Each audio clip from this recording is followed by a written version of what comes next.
All right, ladies and gentlemen, boys and girls, we're going to talk about grocery shopping, meal prep, and meal planning. I'm going to touch a little bit on all of these things, but the key focus is going to be how you go about acquiring the food that you even eat in the first place, right? Grocery shopping.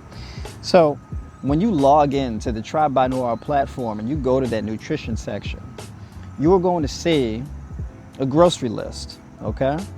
This grocery list is broken down into 5 categories. So we have fruits, we have vegetables, greens, legumes, and nuts and seeds, okay?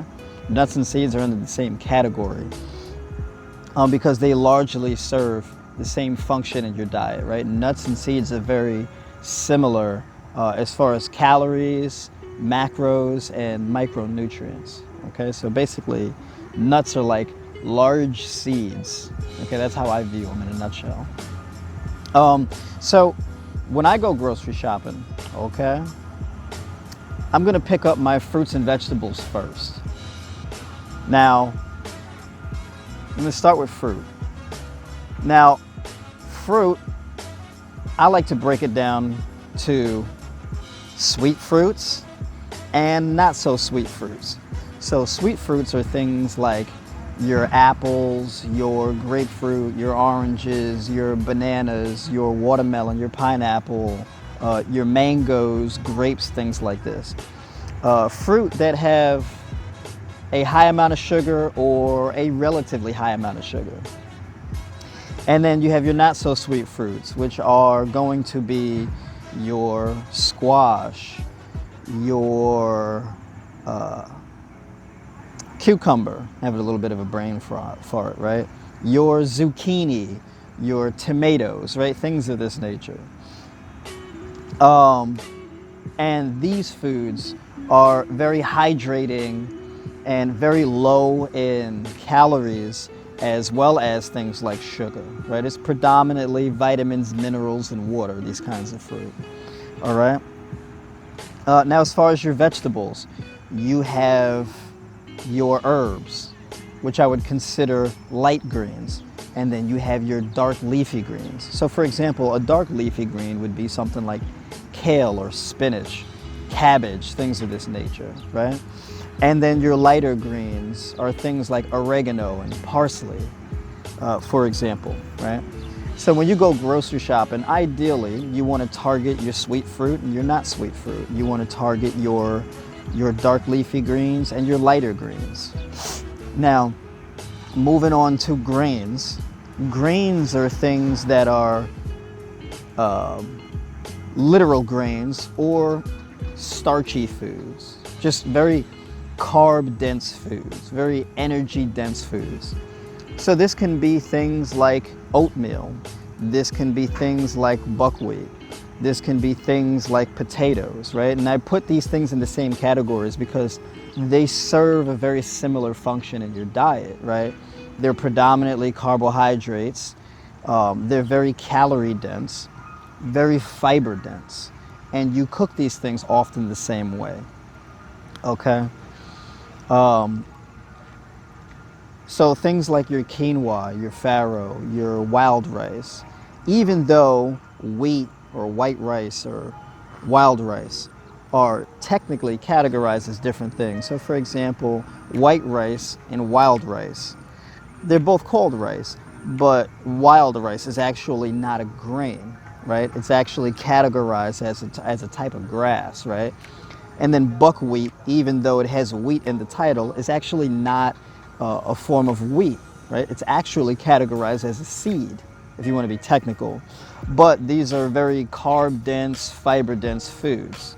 Fiber-dense doesn't really apply so much to things like white rice, and honestly, I don't really eat much white rice.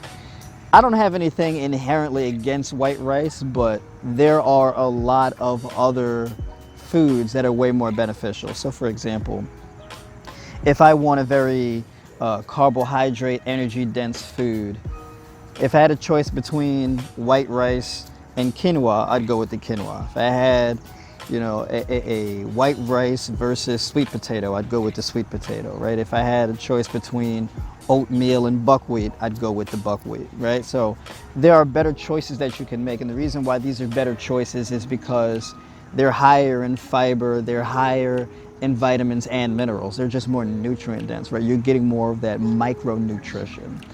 And when you look at something like white rice, where it may be 4 grams of protein a serving, you could get something like a buckwheat or a quinoa that's like 5 or 6 grams a serving, right? And if you are insulin resistant or you're dealing with gas, you feel bloated and gassy after you eat very carbohydrate dense, very, you know, very carb dense foods, you will feel bloated, right, when you make poor choices. Like maybe you eat white potato, maybe you eat, you know, white rice. These things may make you feel gassy or bloated or lethargic. So when you make those better food choices like sweet potato or the buckwheat or the quinoa or the farro or millet or things like that, you won't really experience the lethargy and the gas and all of that kind of stuff, because these foods are just more geared towards the human digestive system. They're a lot better for you, right? And they're not tampered with so much. They don't have the husk removed from them, and they're not bleached and all of this different types of stuff, right? So the less processed the food is, the better. Now moving on to, well, before I move on, let me just say that pretty much each category, you want to get roughly 2 to 3 kinds of different types, right? So for your fruit, you get 2 or 3 sweet fruits, 2 or 3 non-sweet fruits. You want to get 2 or 3 dark leafy greens and 2 or 3 light leafy greens. For the grains, you want to get 2 or 3 in general. So that 2 or 3 could be buckwheat, quinoa, sweet potato. That would be your 3 right there, for example. Now moving on to legumes. Legumes basically are your beans, right, or things of this nature. Beans and peas, for example. These are also very carbohydrate dense, but they're very protein dense as well, right? And they're very nutrient dense as far as vitamins and minerals, in particular minerals, right? So, you know, we got red kidney beans and black beans and pinto beans and all of this type of stuff. We got green peas and we got split peas, yellow split peas. We got all of these different types of things, right? So there's a lot of choices to choose from. And you can get 2 or 3 of different types of these as well. Now, some of you, again, if you have a sensitive gut, you have gut issues, you experience bloating. And when I first went vegan, okay, I had massive levels of gas and bloating, right? And I would just be playing the butt trumpet just all day long, right? And I remember when I went to go visit my mom, and you know, and I went vegan, and you know, she'd look at me like I lost my mind the way I was farting, right?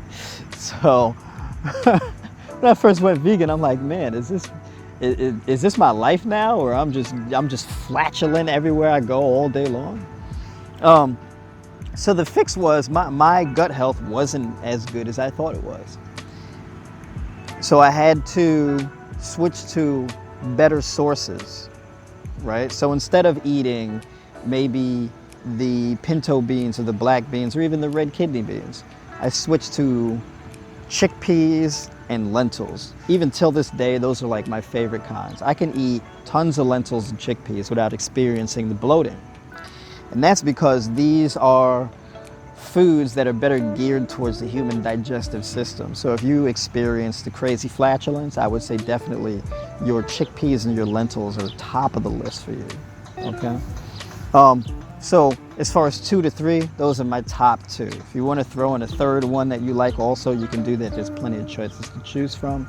But as far as legumes, those are my top 2. And quite frankly, those are really the only 2 that I consume. All right. Now moving on to nuts and seeds. Now nuts and seeds are predominantly fat and protein. You don't need a whole lot of fat and protein in your diet actually, because as far as macros are concerned, you have carbohydrates, fats, and protein. Carbohydrates is your primary energy source. Protein builds new tissue, right? new skin, new muscle, all of that kind of stuff, right? Literally, these are the building blocks of the human anatomy is protein. And then you have fat. Now, fat, you don't need a whole lot of it, right? You need like anywhere from 10 to 15% of your diet from fat, because fat is very calorically dense, but it's mainly used for your body to create cholesterol, right? To balance your hormones as far as your testosterone and your estrogen, things like that. Your endocrine system in general, right? Adrenal function and all of this type of stuff, right? EPA and DHA development in the brain and all of these different types of things. So your endocrine system predominantly uses fat in order to synthesize and metabolize certain things. And vitamins like vitamin E, A, D, and K, in order for your body to really utilize these vitamins, you need a certain amount of fat in your diet. But your fat sources in your diet should be good quality fat sources, right? So that brings me to your nuts and seeds.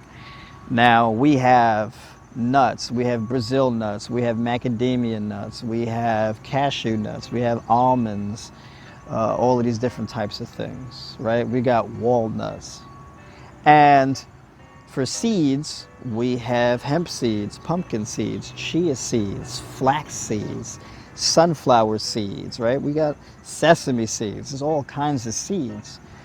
And my advice is to pick 2 or 3 from each category. So for me personally, I would do nuts or nut butter. So like, let's say I would get maybe a pound of cashews and I would get a pound of almonds, let's say. Or, you know, a pound of almonds or cashews and Brazil nuts, right? Brazil nuts are amazing, by the way. Or I would get nut butter. So maybe I get cashew butter or even peanut butter, right? And then another type of nut. The best type of nuts to get, the most beneficial ones to the human body, are going to be raw nuts, raw Brazil nuts, raw walnuts, and things like this. And you can even make mock meats out of things like walnuts, where you chop up the walnuts and you mix it in with your beans and stuff when you cook it in a pan with sauces and all of that type of stuff. And you would use the raw nuts to do that as an example, right? And walnuts give kind of a meaty texture when you cook them down in the sauce and everything like that. But this is where you're going to get good quality fats from. But this is also where you're going to get a good amount of calories and protein from. So for example, like a half a cup of cashews is like 10 grams of protein right there, right? And a whole cup is like 20. But a half a cup, I think a half a cup is like 300 something calories. They're very calorie dense, you know. 1 gram of fat is 9 calories, whereas 1 gram of carbs or 1 gram of protein is 4 calories, just to put things into perspective. So ideally per day, right, you'd probably have a couple servings of cashews or almonds or whatever. And you'd have a couple servings of those, and then you'd have a couple servings of, you know, chia seeds, pumpkin seeds, things of that nature. So I would say get 2 or 3 from each category, just to diversify your diet. Moving on to seeds. Seeds are amazing. You know, in your seeds, like let's say hemp seeds, pumpkin seeds, chia seeds, these types of things are loaded with omega-3s, right? And in your diet, you have omega-3, 6, and 9. And you want to have a certain ratio of omega-3, 6, and 9. So for example, you want to have like 1/3 of your fats be from omega-3s, things like this. You get omega-3s from, you know, your seeds and your dark leafy greens, right? Things like that. And you don't need a whole lot of it, because you don't need a whole lot of fat in general. And this is good for brain health and cholesterol regulation and blood flow and all of these different types of stuff, right? But your seeds are very high in things like magnesium and manganese and copper and iron and all of this type of stuff. Really important for blood flow and hydration and your nervous system and all of this kind of stuff. So these minerals are extremely important. So it's good to get these things in your diet. And that covers the 5 categories. But there is another category in addition, where if you like it, I would definitely say to incorporate mushrooms into your diet on a daily basis in some form. So things like, portobello mushrooms, baby bella mushrooms, king oyster mushrooms, different things of this nature. Mushrooms are very low in calories, but they're high in very quality vitamins and minerals, right? Stuff that you may not get much of in other foods, right? And mushrooms also have a good deal of protein for their calorie density. So mushrooms are incredibly important. They're cancer fighting, they're loaded with antioxidants, all types of stuff. So mushrooms are like a fungi, right? They're literally like a type of fungus that grows. And there's not a whole lot of foods in this category, right? So it's pretty easy to get 2 or 3 different types of mushrooms, and that's like the maximum that you would get, the king oysters and the portobello and the bella mushrooms and stuff. Now let's say a good way to incorporate mushrooms into your diet is you can get portobello mushrooms, and they're big mushrooms. They're big mushrooms, and you can actually use a portobello mushroom as a bun for like a burger. So like, let's say if you made a lentil or chickpea patty, you can actually take that patty and put it in between 2 portobello mushrooms with dark leafy greens and all of that kind of stuff. And that's amazing, right? And, when you log in, you go and search recipes in the nutrition section, you can find my lentil and chickpea patty recipe, and you log in there. But that's an example of how to use them. You can fry king oysters and some of your king oyster mushrooms and your favorite seasonings and stuff like that. Big shout out to Bridget Humphrey, who put me onto this. My favorite alkaline chef, vegan alkaline chef, right? She put me onto this. Is one of the most amazing things, right? Because I don't eat much fried food, but she fried up some king oyster mushrooms and it was amazing, right? But yeah, so the mushrooms, they're very good also.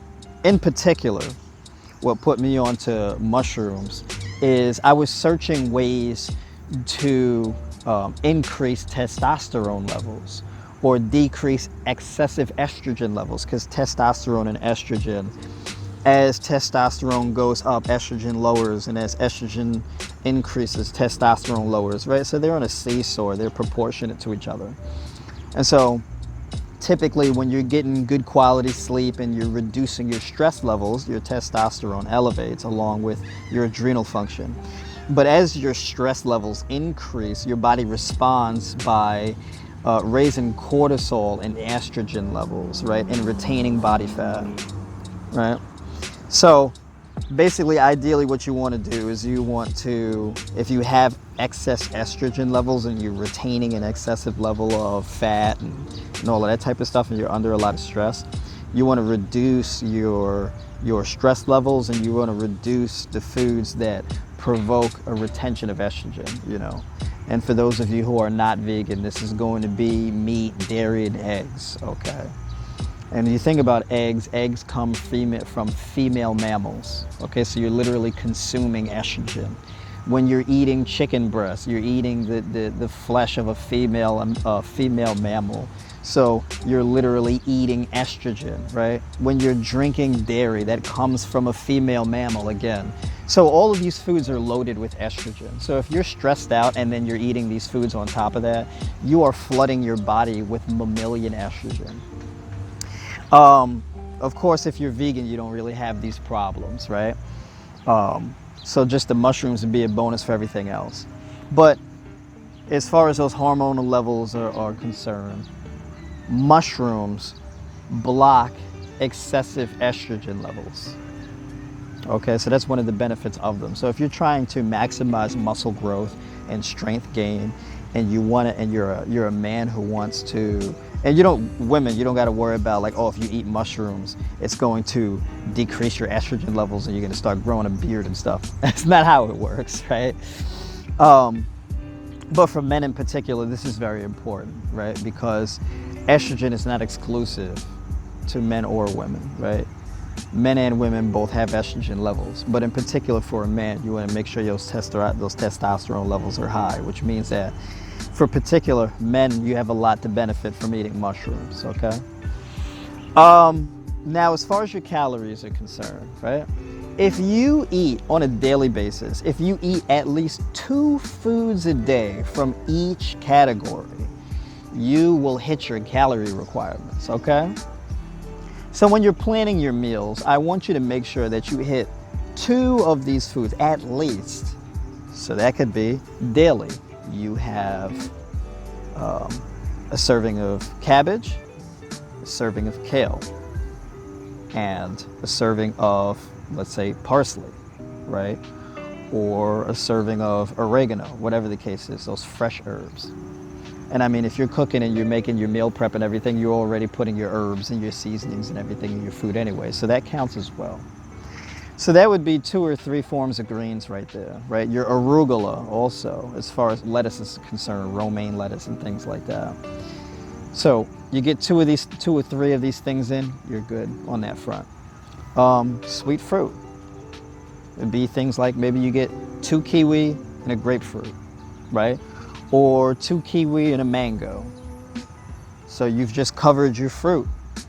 And then your non-sweet fruits, that would be like a cucumber, where maybe you eat a cucumber a day, right? So if you eat a salad, you put that cucumber in your salad, right? You can put a half a cucumber or the whole cucumber in there, right? And that will cover you for your sweet fruit and your non-sweet fruit.